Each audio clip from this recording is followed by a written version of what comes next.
Budget લાવીશું, UCC માં આમ કરીશું.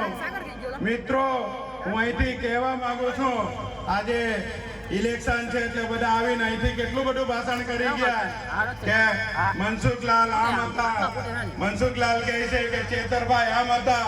હું ચેતરભાઈ ને બી મનસુખભાઈ ને બી કહેવા માંગુ છું કે તમે આટલા બધા પ્રવાસ કરો છો લોકસભામાં, તો આદિવાસીઓને તો જણાવો કે એમના હક ને અધિકાર શું છે. આદિવાસીઓને આજે જો આદિવાસી વિસ્તારોમાં આટલી મોટા પ્રમાણમાં સંપત્તિ આવેલી છે. આજે સંપત્તિ લૂંટવા માટે કોંગ્રેસ, ભાજપ ને આપ એક સાથે છે. મિત્રો, આદિવાસીઓની કઈ પડેલી નથી આ લોકોને. આજે જુઓ તમે કેવડિયામાં સ્ટેચ્યુ ઓફ યુનિટીની હાલત શું છે આદિવાસીઓની. આદિવાસીઓ દ્વારા મારીને બધી ગામડા ખાલી કરાવવાની કવાયત ચાલી રહી છે.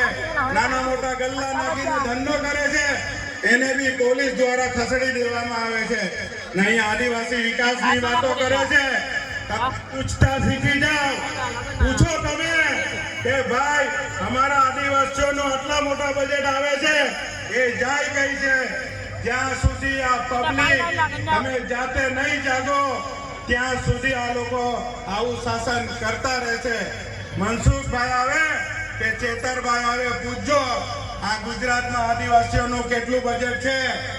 ને સરપંચોને બી પૂછો કે ગામમાં કેટલું બજેટ આવે છે.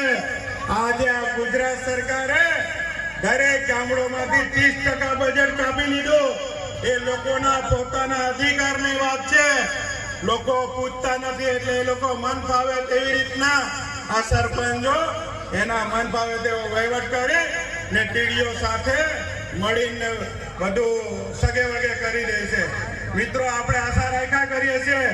આજે જુઓ 77 વર્ષમાં પણ ગામડાઓની પરિસ્થિતિ જોઈ લો. આજે બી આપણા આદિવાસીઓના ઝૂંપડા છે ને ઝૂંપડા? બોલો, તમે લડશો ને આપણા માટે? રેશન કાર્ડની દુકાન માટે 2 કિલોમીટર ચાલીને જવું પડે, હોસ્પિટલ માટે 5 કિલોમીટર, 50 કિલોમીટર, 100 કિલોમીટર જવું પડે.